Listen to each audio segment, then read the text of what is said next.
महिला पहलवानों के आरोपों के बाद बीजेपी ने बृजभूषण शरण सिंह का टिकट काट दिया और उनकी जगह उनके बेटे करण भूषण सिंह को कैसरगंज से उम्मीदवार बनाया गया। इसके बाद चुनाव के नतीजे आए और बृजभूषण सिंह के बेटे करण भूषण सिंह कैसरगंज लोकसभा क्षेत्र से चुनाव जीत गए और पहली बार सांसद बने। अब ये वीडियो देखिए।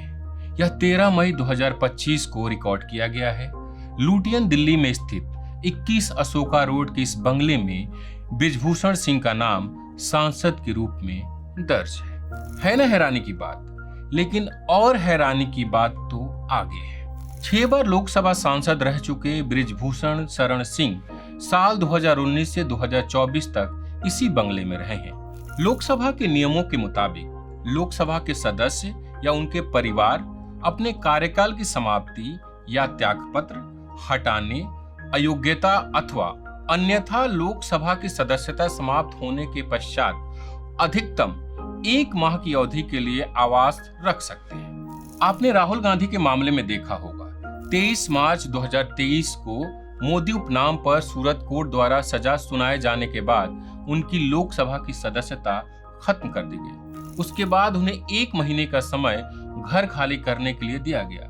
वो 14 अप्रैल को घर खाली कर चले गए। हालांकि बृजभूषण सिंह ने सांसद नहीं रहने के बावजूद भी यह घर कभी खाली नहीं किया। उनका नेम प्लेट 21 अशोका रोड पर चमकता रहा। दिसंबर 2024 में यह घर उनके बेटे करण भूषण सिंह को आवंटित कर दिया गया। पहली बार सांसद बने करण भूषण को टाइप 8 बंगला आवंटित हुआ है। आमतौर पर पहली बार सांसद बने सदस्यों को टाइप 5 बंगला आवंटित होता है या बाबा खड़क सिंह मार्ग स्थित सिंधु गंगा अपार्टमेंट में बने फ्लैट मिलता है। टाइप 8 बंगला केंद्रीय मंत्रियों, पूर्व प्रधानमंत्री और नेता विपक्ष के साथ साथ सुप्रीम कोर्ट और हाई कोर्ट के जजेस को ही मिलता है। तेलुगु देशम पार्टी के नेता राम मोहन नायडू तीसरी बार लोकसभा के लिए चुने गए। जून 2024 में जब एनडीए की सरकार बनी तो नायडू केंद्रीय नागरिक उड्डयन मंत्री बनाए गए। कैबिनेट पद पर होने के बावजूद नायडू सिंधु अपार्टमेंट के फ्लैट में रह रहे हैं, जहां वो सांसद के तौर पर अपने पिछले 2 कार्यकालों के दौरान रहे थे। हालांकि उन्हें अब 22 अकबर रोड पर घर आवंटित किया जा चुका है। वहीं बिहार के आरा जिले से पहली बार सांसद बने सुदामा प्रसाद 2 बार विधायक भी रह चुके हैं। इन्हें मीना बाग स्थित 25 नंबर का बंगला आवंटित हुआ है जो टाइप 5 है। दूसरे मामलों में भी ऐसा ही देखने को मिलता है। जैसे बिहार के महाराजगंज से लोकसभा सांसद जनार्दन सिंह श्रीगवाल तीसरी बार सदन में पहुंचे हैं। वो पंडारा रोड स्थित टाइप 6 बंगले में रहते हैं, लेकिन पहली बार सांसद बने 34 वर्षीय करण भूषण को टाइप 8 बंगला आवंटित हो गया है। सांसदों के आवास आवंटन को लेकर बाकायदा एक कमेटी बनाई जाती है, पार्लियामेंट हाउस कमेटी। अभी इसके प्रमुख पूर्व केंद्रीय मंत्री और गौतम बुद्ध नगर से तीसरी बार सांसद बने महेश शर्मा है। इसके अलावा कमेटी में कल्याण बनर्जी समेत 10 और सदस्य हैं।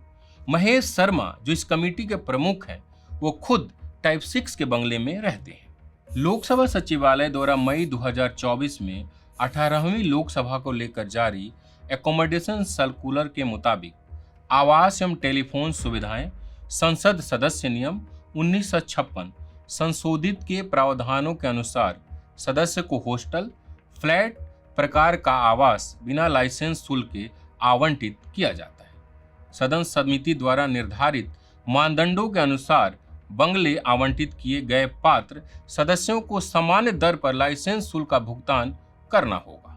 राज्यसभा के सांसदों के लिए भी पार्लियामेंट हाउस कमेटी है। उसके नियमों में साफ साफ बताया गया कि किस सदस्य को किस टाइप का आवास आवंटित होगा।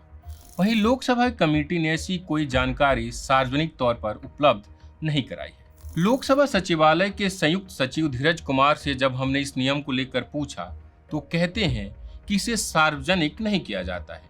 कमेटी को किसको कौन सा घर आवंटित करना है, यह एक आंतरिक मामला है। राज्यसभा जानकारी पब्लिक रखती है और लोकसभा के लिए यह आंतरिक मामला है ना हैरानी की बात। हालांकि कमेटी के एक सदस्य जदयू के सांसद दिनेश चंद्र यादव ने न्यूज लॉन्ड्री को बताया कि सीनियरिटी के हिसाब से आवास आवंटित किए जाते हैं। पहली बार के सांसद बने सदस्य को अपार्टमेंट या टाइप 5 का बंगला दिया जाता है। हालांकि सारा अधिकार कमेटी के प्रमुख के पास ही होता है। इस मामले में महेश शर्मा के पास है। सदस्य आवास पाने के लिए जो आवेदन पत्र भरते हैं उसमें भी उनसे सब तरह की जानकारी मांगी जाती है, जिसमें यह भी शामिल होता है कि उनका कार्यकाल कितना लंबा है, यानी कितनी बार सांसद बने हैं, ताकि वरिष्ठता निर्धारित की जा सके और उसी अनुसार आवास भी दिए जा सके।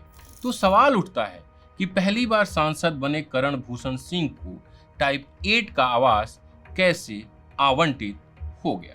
यह सवाल हमने संयुक्त सचिव धीरज कुमार से पूछा तो उन्होंने बताया कि अशोका रोड का 21 नंबर बंगला लोकसभा के पास नहीं है, यह डायरेक्टोरेट ऑफ स्टेट के पास है। ऐसे में इसके आवंटन का लोकसभा से कोई लेना देना नहीं। तो क्या पार्लियामेंट हाउस कमेटी ने करण भूषण सिंह को 21 अशोका रोड का बंगला आवंटित नहीं किया है? इस सवाल के जवाब में कुमार कहते हैं, जब ये बंगला हमारे पास ही नहीं तो इसका आवंटन हम कैसे कर सकते हैं। तो 21 अशोका रोड किसका आवास है?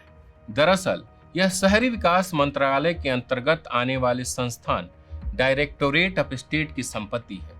डायरेक्टोरेट ऑफ स्टेट ही मंत्रियों और अधिकारियों को आवास आवंटन का काम देखता है। संयुक्त सचिव धीरज कुमार ने कहा कि 21 अशोका रोड का बंगला जो करण भूषण सिंह को आवंटित हुआ है वह लोकसभा की संपत्ति नहीं, डायरेक्टोरेट ऑफ स्टेट की है।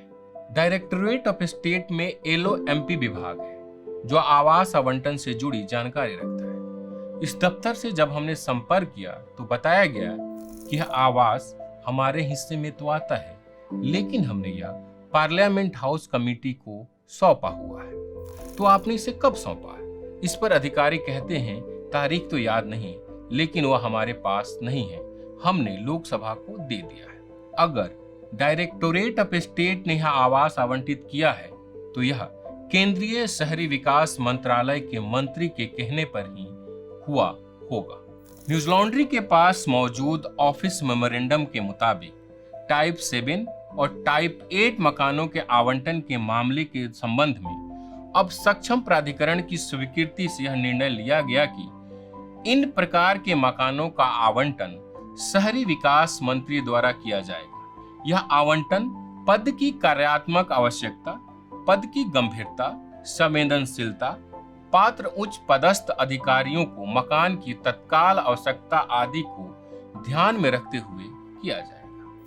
यानी अगर डायरेक्टोरेट ऑफ स्टेट ने करण भूषण सिंह को यह आवास आवंटित किया है तो यह शहरी विकास मंत्री मनोहर लाल खट्टर के आदेश पर हुआ होगा, और अगर पार्लियामेंट हाउस कमेटी ने दिया है तो महेश शर्मा की अनुशंसा पर। हमने दोनों को लिखित में सवाल भेजे हैं। वीडियो को प्रकाशित किए जाने तक सवालों का जवाब नहीं आया। हमने बृजभूषण सिंह के बेटे करण भूषण से भी संपर्क करने की कोशिश की। कई बार फोन करने के बाद भी उन्होंने फोन नहीं उठाया। हमने उन्हें भी सवाल भेजा है। सेंट्रल दिल्ली में कुल 201 टाइप 8 बंगला है। मीडिया रिपोर्ट के मुताबिक यह करीब 3 एकड़ में फैला होता है। टाइप 8 बंगला सबसे उच्च श्रेणी का माना जाता है। इन बंगलों की मुख्य बिल्डिंग में 8 कमरे, जिसमें से 5 बेडरूम, एक हॉल, एक बड़ा डाइनिंग रूम और एक स्टडी रूम होता है। इसके अलावा कैंपस में एक बैठक खाना और बैक साइड में एक सर्वेंट क्वार्टर भी होता है। वहीं लुटियन में टाइप 5 की बंगले की संख्या 108 है। यह 161 वर्ग मीटर तक होता है। इसमें एक ड्राइंग रूम, एक डाइनिंग रूम, 3 बेडरूम, एक रसोई घर, एक ऑफिस और एक सर्वेंट रूम होता है। तो आपने देखा कि पहली बार सांसद बने करण भूषण सिंह को टाइप 8 बंगला मिला है, और उन्हें ये बंगला क्यों मिला, किस आधार पर मिला, कोई भी जवाब देने को तैयार नहीं है। बसंत कुमार की रिपोर्ट। पत्रकारिता का नासूर बन चुके विज्ञापन के मॉडल को खारिज करके खबरों की इस दुनिया को बदलिए ताकि पत्रकारिता आपके लिए जवाबदेह बने। newslaundry.com/subscription पर क्लिक कीजिए और अपने मन मुताबिक पेमेंट का विकल्प चुनिए, क्योंकि हमारे सब्सक्राइबर्स का नारा है, मेरे खर्च पर आजाद हैं खबरें।